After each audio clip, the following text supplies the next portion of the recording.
Man, I love me some beans, but what I love more than beans, a good steak dinner to go along with it. That's not what you get here. Actually, in real life, I don't even like beans, but what I do like, jelly beans, and that is what's on the Samsung Galaxy S2 on T-Mobile. How's it going, guys? I'm Aaron Baker from PhoneDog.com, and the T-Mobile version of Samsung's Galaxy S2 has Android 4.1. Let's take a look in the hands-on walkthrough video.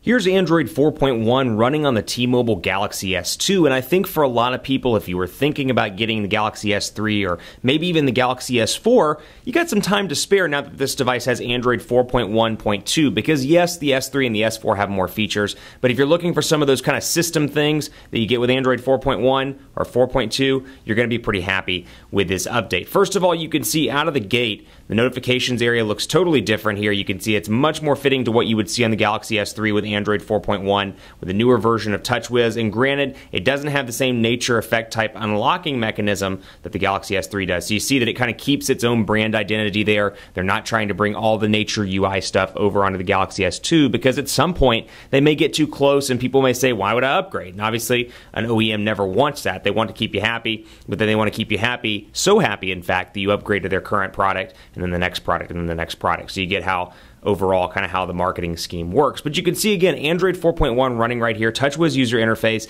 a lot of the same icons moved over on Android 4.1 on the Galaxy S2, and out of the box, same T-Mobile stuff here, 411 and more, mobile hotspot, music hub. I actually shouldn't say out of the box, I really should say after the update or out of the update, whatever you want to call it.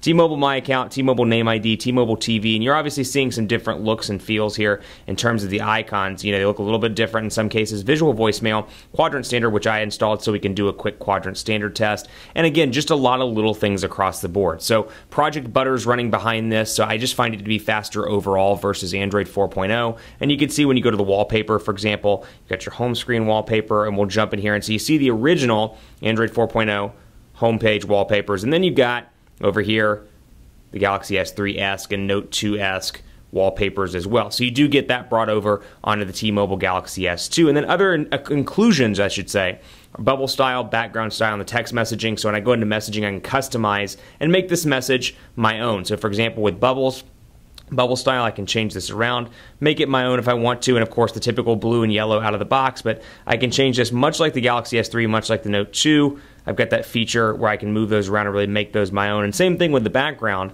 I can create a custom background if I want to, and then make that my background for text messages. And as you can see, I'll do it real time on camera so you can watch. And then there's that. And we'll say, whoops, just for example, and we'll make that our background.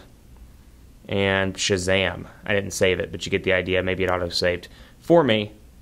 And then when I send a message, it'll be there out of the box. Now, keyboards you may be asking, for example, you've got Swipe keyboard pre-installed, and then you've got, what else? Google Voice typing and Samsung keyboard as well. So Swipe for your input, and then Samsung's keyboard pre-installed as well. So you can see kind of a lag here, but keep in mind I just installed the OS update. So keep that in mind. Lag, a little bit, not too much. Other things you see, Google Now integration, and of course Task Manager as well. And you've got that right here. So Google Now powering up, and I can take advantage of that if I see fit. And then recent applications as well, where I can come in here and kill off my tasks if I desire.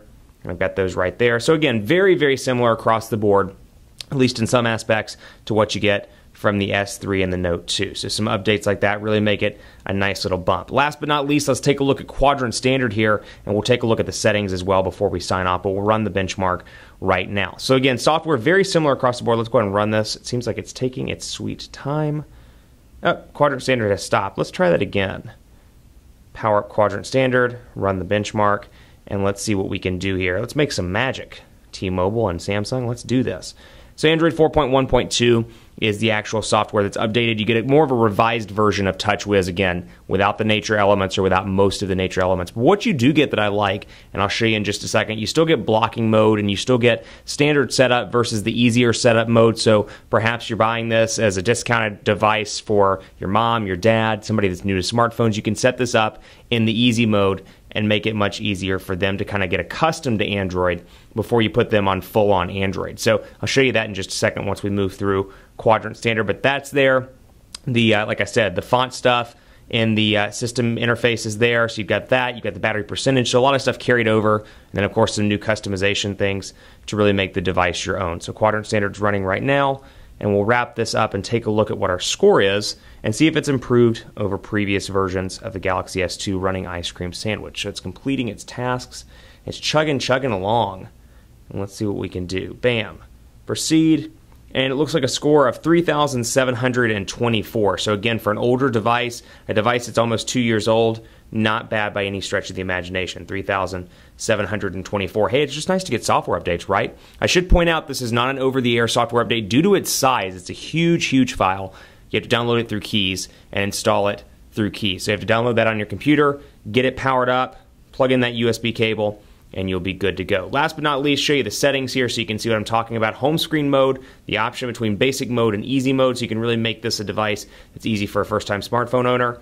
And then you've got blocking mode as well, so a nice feature from the Galaxy S3 carried over and the Note 2 carried over onto this device, where if you have a blocking mode, much like Do Not Disturb on iOS, so turn it on, set it from 10 p.m. to whatever, 6 a.m., and you're not going to get any calls, text messages, with the exceptions of your allowed contacts. So very cool update, and hey, it's free, so go out there and get it, and let me know what you think of it. PhoneDog_Aaron on Twitter, Facebook, facebook.com/HiAaronBaker. Let me know what you think of the new update for the Galaxy S2 on T-Mobile, and it actually is rolling out to Sprint as well, so take a look if you're a Sprint customer. Thanks for watching. Keep it locked to the site for continuing coverage. As always, I'll see you next time.